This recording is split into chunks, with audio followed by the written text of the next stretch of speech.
శనివారం ఉదయం రాజమండ్రి ఎయిర్పోర్ట్ కు చేరుకున్నారు. రాజానగరం ఎమ్మెల్యే బత్తుల బాలరామకృష్ణ, వై శ్రీను పవన్ కు జనస్వాగతం పలికారు. అనంతరం పవన్ రోడ్డు మార్గంలో కాకినాడకు బయలుదేరారు. పవన్ చూసేందుకు జన సైనికులు అధిక సంఖ్యలో హాజరయ్యారు. నమస్తే టీఎన్ న్యూస్ కి స్వాగతం. కాకినాడ పోర్టు నుండి రేషన్ బియ్యం అక్రమ రవాణా జరుగుతుండటంపై డిప్యూటీ సీఎం పవన్ కళ్యాణ్ ఆగ్రహం వ్యక్తం చేశారు. ఇలాంటి ఘటనలను పట్టించుకోవాలి కదా అంటూ స్థానిక ఎమ్మెల్యే వనపాడి వెంకటేశ్వరరావు పోర్టు అధికారులపై మండిపడ్డారు. ఇటీవల 640 టన్నుల బియ్యాన్ని పట్టుకున్న ప్రాంతానికి నౌకలో వెళ్లారు. ఈ పోర్టు నుంచి గత పాలనలో మొదలైన అక్రమ రవాణా ఇప్పటికీ కొనసాగుతోంది. జవాబుదారీతనం లేదు అని పవన్ కళ్యాణ్ గారు ట్వీట్ చేశారు.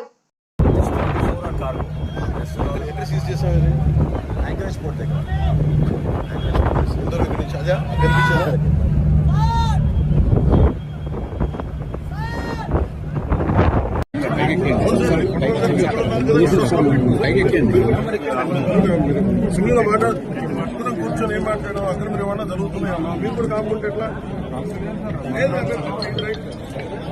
మన పొలిటికల్ లీడర్స్ బాధ్యత గవర్నమెంట్ రిప్రజెంటేటివ్స్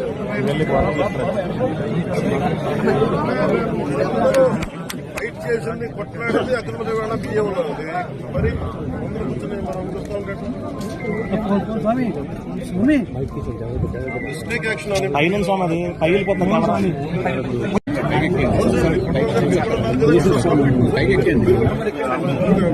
సింగిల్గా మాట్లాడుతున్నాం, కూర్చొని ఏం మాట్లాడడం అక్రమ రవాణా జరుగుతున్నాయమ్మా. మీరు కూడా కాకుంటే ఎట్లా?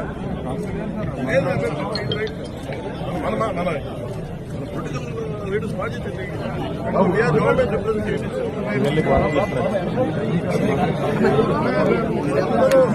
ఫైట్ చేసింది, కొట్లాడింది అక్రమ రవాణా బియ్యం ఉన్నది. మరి అందరూ కూర్చొని మనం చూస్తూ ఉంటాం. Snake action